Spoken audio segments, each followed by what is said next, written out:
Hello everyone, welcome back to my YouTube channel. This is lecture 4 of a geotechnical engineering playlist, and in this lecture we are going to see some more important key points of geotechnical engineering. Okay, so first we will see what is total stress. So your total stress sigma is equals to gamma z kilonewton per meter square. Your pore water pressure is denoted by U. U is equals to gamma W into H kilonewton per meter square. Your effective stress will be equals to sigma dash, that is equals to gamma submerged into Z in kilonewton per meter square. Okay, so this is your total stress, this is your pore water pressure, and this is your effective stress. Next is we will see the net effective stress, that is equals to gamma submerged Z plus I gamma W into Z in case of downward flow, and net effective stress will be equals to gamma submerged into Z minus I gamma W into Z in case of upward flow. Okay, then effective stress will be equals to gamma submerged into Z for the no flow condition. Okay, these three are the different types of condition. Okay, for the no flow condition, this is your effective stress, net effective stress, and for the upward flow condition, this is your net effective stress, and for the downward flow condition, this will be your net effective stress. Okay, remember, for the downward flow it will be positive, and for the upward flow it will be negative here. Okay, next we will see the pipe failure or quicksand failure or sand boiling failure. This is important because questions are asked from this topic. Okay, so due to upward flow condition, so your effective stress will be equals to gamma submerged into Z minus I gamma WZ, this one. Okay, so for the pipe failure or quicksand failure or sand boiling, your effective stress will be 0. Okay, so when you equate this, you will get gamma submerged Z is equals to I gamma W Z. Okay, so I will be here IC, the critical hydraulic gradient. I here is the critical hydraulic gradient.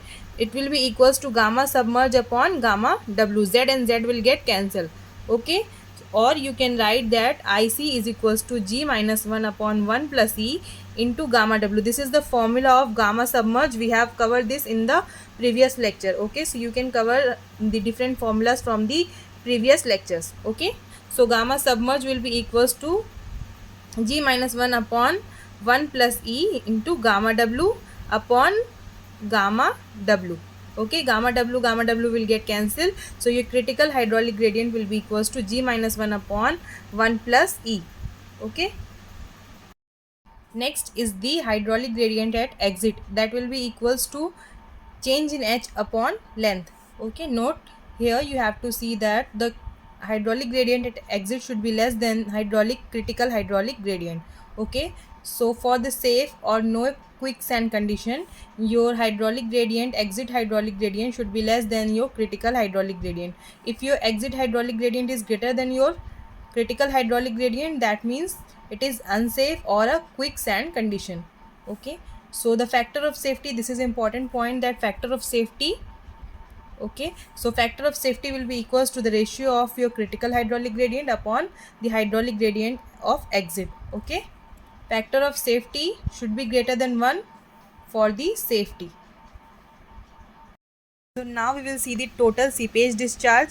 Okay, so total seepage discharge for the isotropic soil and anisotrophic soil. Okay, so in case of isotropic soil, your coefficient of permeability for the horizontal direction is equals to your coefficient of permeability in the vertical direction is equals to K. Okay, what is coefficient of permeability and the methods of coefficient of permeability we have already covered in the previous lectures. Okay, so you can see the different method to find the coefficient of permeability and how you can find the coefficient of permeability for the horizontal and vertical direction. Okay, now you can see that the total seepage discharge for isotropic soil will be equals to K multiplied by change in H into NF upon ND. What is NF here?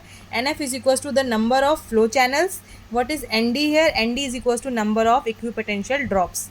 Okay, NF is the number of flow channels, ND is equals to number of equipotential drops. Okay, so this is the formula for the total seepage discharge for the isotropic soil. This is important formula. Okay, questions are asked from this topic.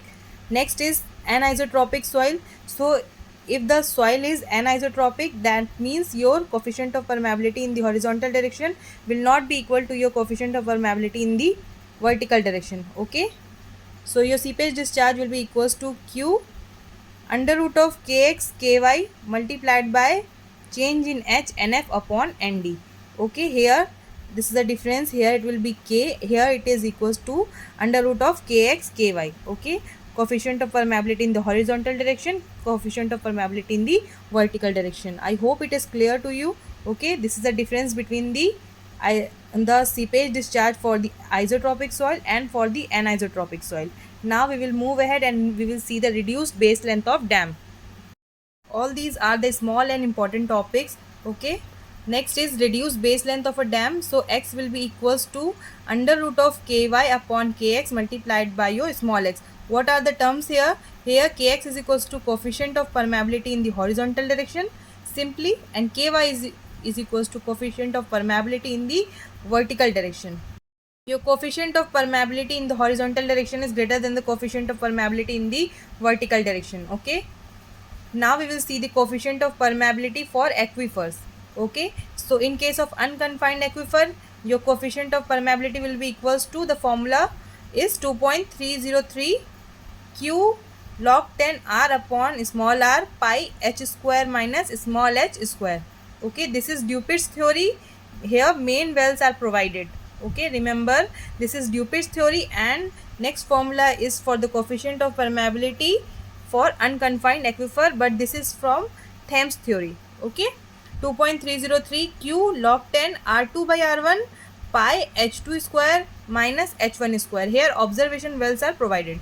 Okay, now we will move ahead.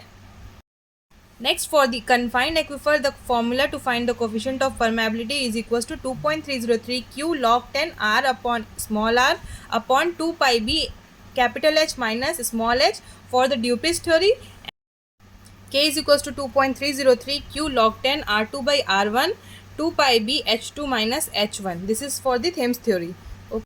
These are the formula for the coefficient of permeability for the unconfined aquifer and for the confined aquifer according to Dupuit's and Thames. Okay, here H is equals to depth of unconfined and confined aquifer, H1 is equals to H minus S1, H2 will be equals to H minus S2. What is S1 and S2? S1 and S2 are the drawdowns. Okay, how you can find the small h1 and h2? So you can find the value of h1 and h2 by subtracting h with the drawdowns. Okay. Now we will move to our another important topic, that type of geological formations. Okay, this is important. So what is aquifer, aquifuse, what is aquitard and aquiclude? Okay, so aquifer can hold and transmit the water. Its example is sandy soil. Okay, sandy soil can hold and transmit the water. Aquifuse cannot hold and transmit the water, like rock cannot hold or transmit water. Okay, aquitard, that means it can partially hold and partially transmit the water, like this silty soil. Okay, and aquiclude can hold the water but it cannot transmit, that means clay soil. Okay, these are the example. Okay, aquifer is the one that can hold and transmit the water. What is aquifuse? It cannot hold and transmit water. It is partially hold, partially transmit. Aquiclude is it can hold but cannot transmit. These are the example. So in the question, if it is asked that the aquifer example is, and these four options are given, so you can identify that which one is the example of aquifer. Okay, or which one is the example of aquitard, or if in the question it will be asked that the aquifuse can hold or transmit the water, if you know the right one, then it will be easier for you to select the correct option. Okay, now we will move to the next topic, specific yield and specific retention. So what is specific yield? Specific yield is equals to volume drained upon total volume. And what is specific retention? Specific retention will be equals to volume retained upon total volume. Okay, so the volume drained upon total volume and the volume retained upon total volume is the specific yield and specific retention. Specific yield and specific retention is equals to your porosity.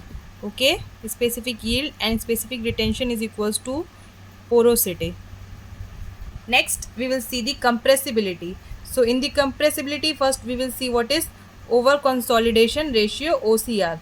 Okay, it is a ratio of maximum applied effective stress in the past to the present applied effective stress. OCR means over consolidation ratio is So OCR is equals to effective stress in the past upon effective stress at present. Okay, so if the OCR value is greater than 1, that means it is over consolidated soil. If the OCR value is less than 1, that means the soil is normally consolidated soil. Next topic is compressive index. The slope of virgin curve is called compressive or compression index. Okay, this is your slope. Okay, and this is the straight line. Here you can see the void ratio and stress in the log scale, semi log scale. So your compression index will be equals to change in the void ratio log 10 sigma 1 bar plus change in sigma bar upon sigma 1 bar. Okay, this is the formula for the compression index for NCC soil. Okay, we will see the recompression index. The slope of recompression curve is called the recompression index. Okay, so this is the void ratio, this is your semi log scale, and this is the curve for the OCC soil. So your recompression index will be equals to the change in the void ratio upon log 10 sigma 2 bar upon sigma 1 bar. Okay, so your recompression index will be equals to 1 upon 5 to 1 upon 10 time of your compression index, and your compression index CC is equals to 0.009 WL minus 10 for undisturbed soil with medium sensitivity.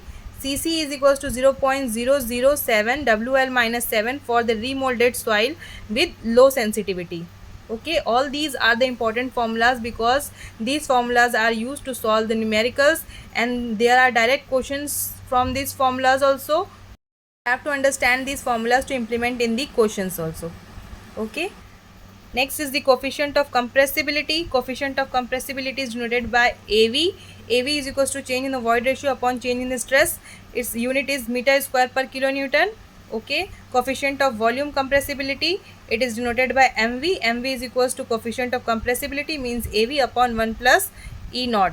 Okay, its unit is also meter square per kilonewton. This is the coefficient of compressibility, this is the coefficient of volume compressibility. Don't get confused between these two. Okay, I hope you have understood this video, and if you find this video useful, then please do like, share and subscribe the channel, and you can appreciate the effort by like, share and subscribe. And if you have any query, you can ask in the comment section. In the next video, we will see some more important topics of geotechnical engineering. In the previous lecture, we have covered the different topics of geotechnical engineering, so you can cover the previous lecture from the playlist. Thank you for watching. Thank you.